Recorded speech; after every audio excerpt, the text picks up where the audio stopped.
Hi, in this video I'll show you how I maintain and restore knife handles.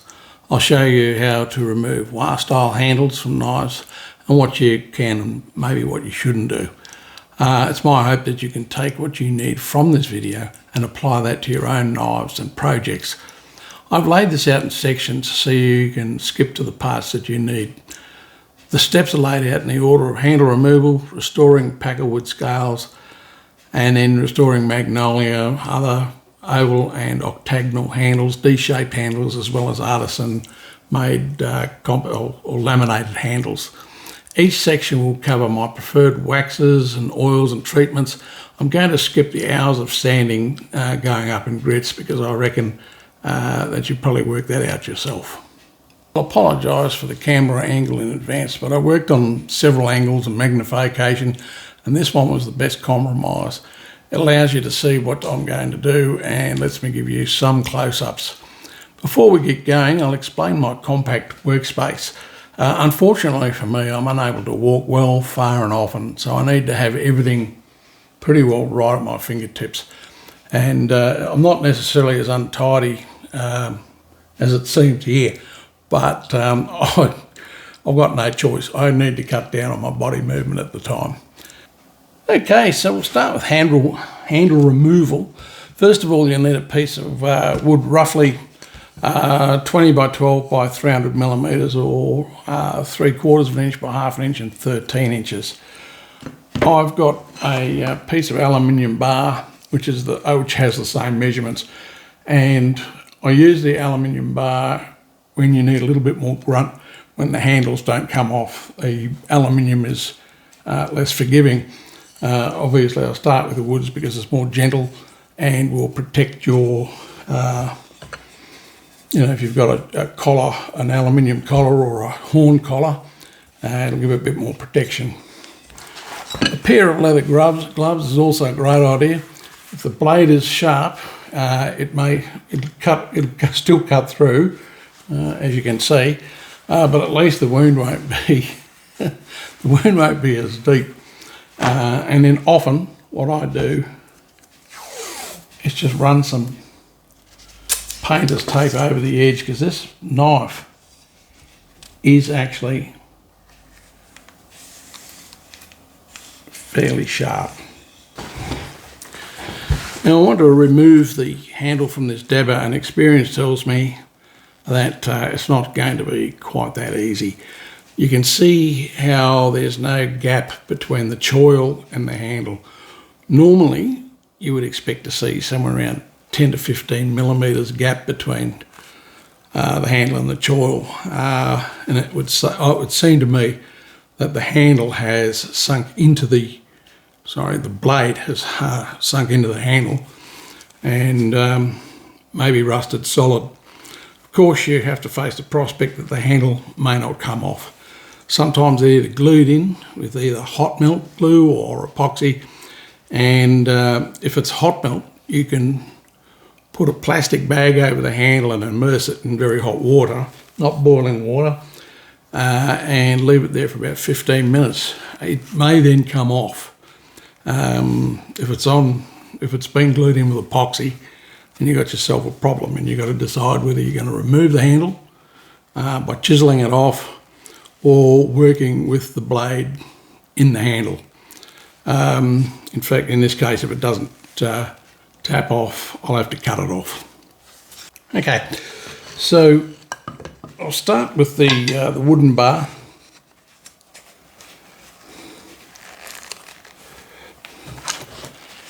See how we go.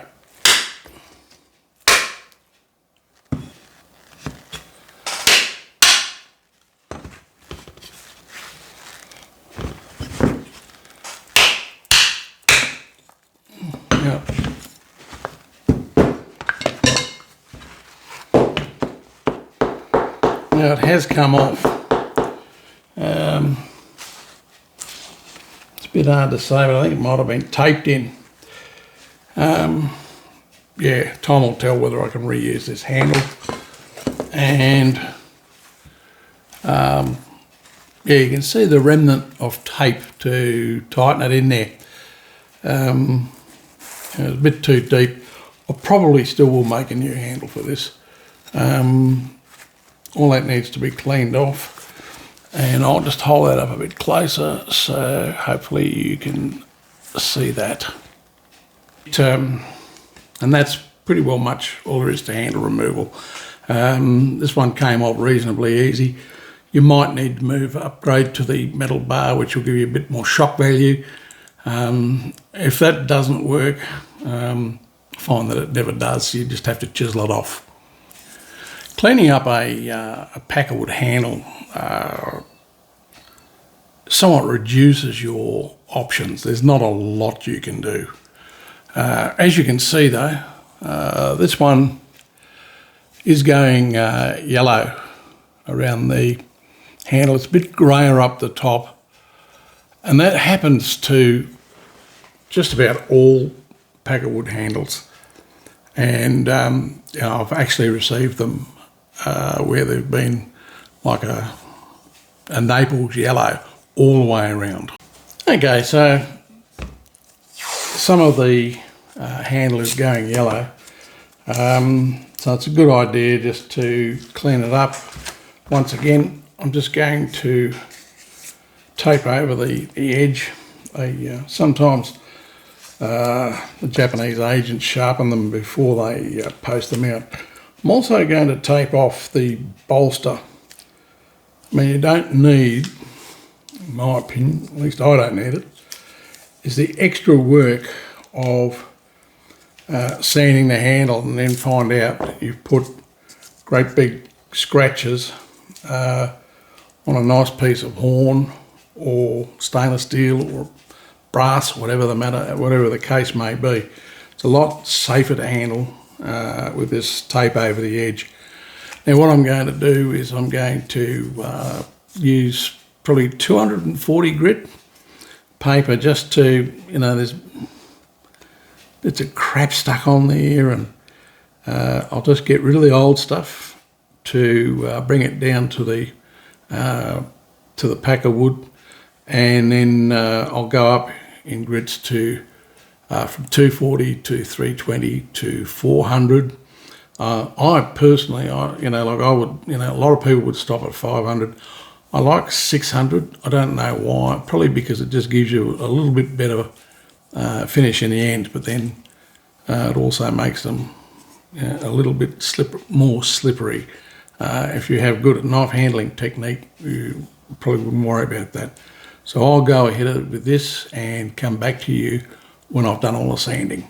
Okay, so I just realised that many of you would not know what Naples yellow is.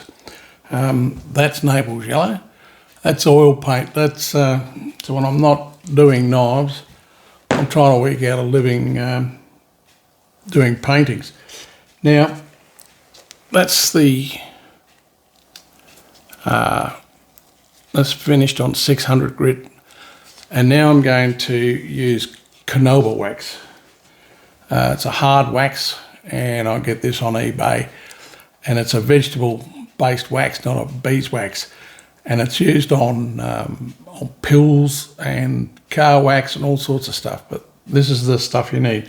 There's no point oiling Pakka wood because it's essentially or stabilised wood. It's essentially resin impregnated wood, and so you won't gain anything by adding oil to it. But what I like to do is I use the Dremel tool and I use the felt pad for heating the wax and spreading it onto the handle.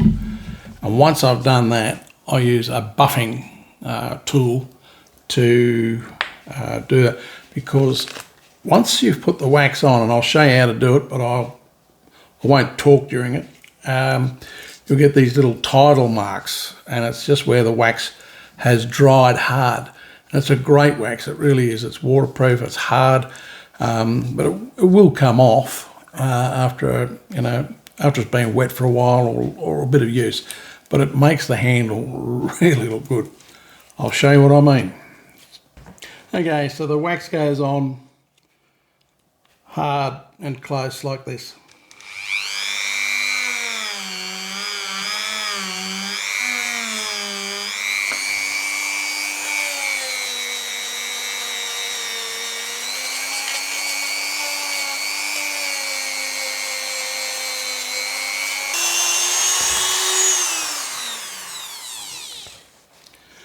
Okay, when you've done this, you'll notice that there are what looks like tidal marks on a beach.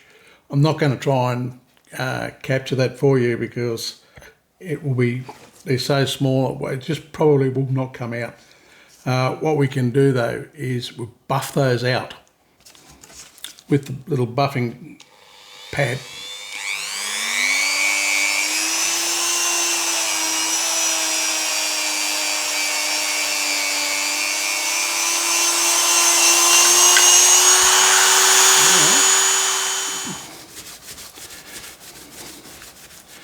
I'm just going to clean this up a bit. The lint-free cloth will add that final luster, and if you can get it warm enough, in fact I have used a hairdryer just to get some of the harder tidal marks, if you want to call them that, out, and it just spreads the wax evenly over the handle and gives it a really nice luster. And that, I'll move it around in a light, and that's about the most you can do with a Pakka wood handle. Mind you, it looks great, and that finish from the carnauba wax is actually quite hard and durable, and should last quite a few uses for you. Okay, for this part, I'm going to be going through the restoration of the magnolia octagonal handles, the laminated handle,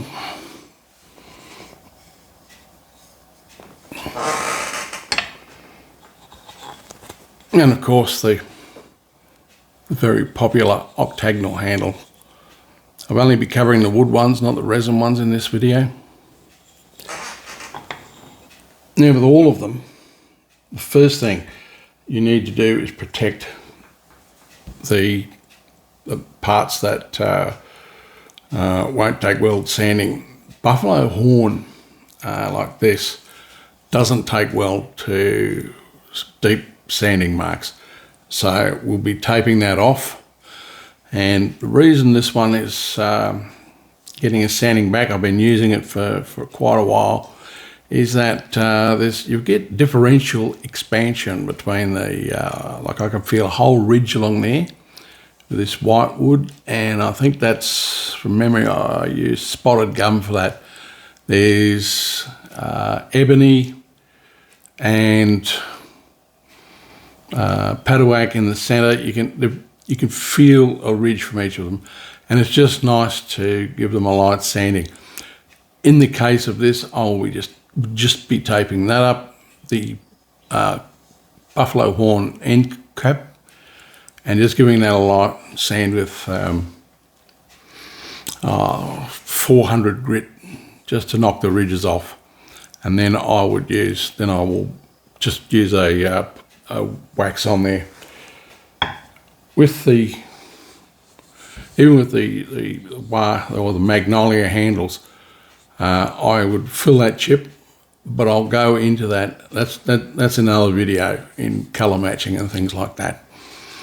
And then sand, because it's got dents and stuff in it, I would start with 240 grit, 320, 400, and either 500 or 600, and then also once again wax it. With an octagonal handle, I like to work on a nice hard board, and I place a sandpaper on there, and it gives me room to hold on to it. Or if you're using the sandpaper with the sticky wax, it doesn't matter, but I don't have that, so I would then do say 10 strokes on each side and just roll it. Same again, roll it and keep going. I will do this Wenge handle, it's it's fairly rough. It's brand new, and you could get splinters off that just running your fingers over it. If the blade was inserted and it was one of your knives that were in use, you get a small wooden block. It's actually the same size as the timber that I used to knock the handles off. I think it was 20 mils by 10 mils. And you can wrap the sandpaper around there to preserve the flats and the edges, because part of the charm, I think, of the octagonal handles are the edges, and they're actually a great tactile cue as to how you're holding your knife. Now I'll do this one and I'll come back when I've finished it. Okay, so I've sanded this back and it's nice and smooth, and the edges have been maintained. They're all level. Now all I would do now is apply some of this. It's feed and wax from Howard, and I'm not being sponsored by them. It's what I use. Quick shake and just squirt a few drops on, and I just rub it in, obviously.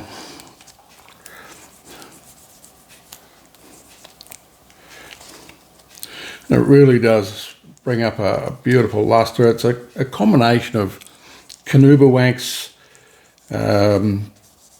beeswax and orange oil. It's got a beautiful scent. Now I'll just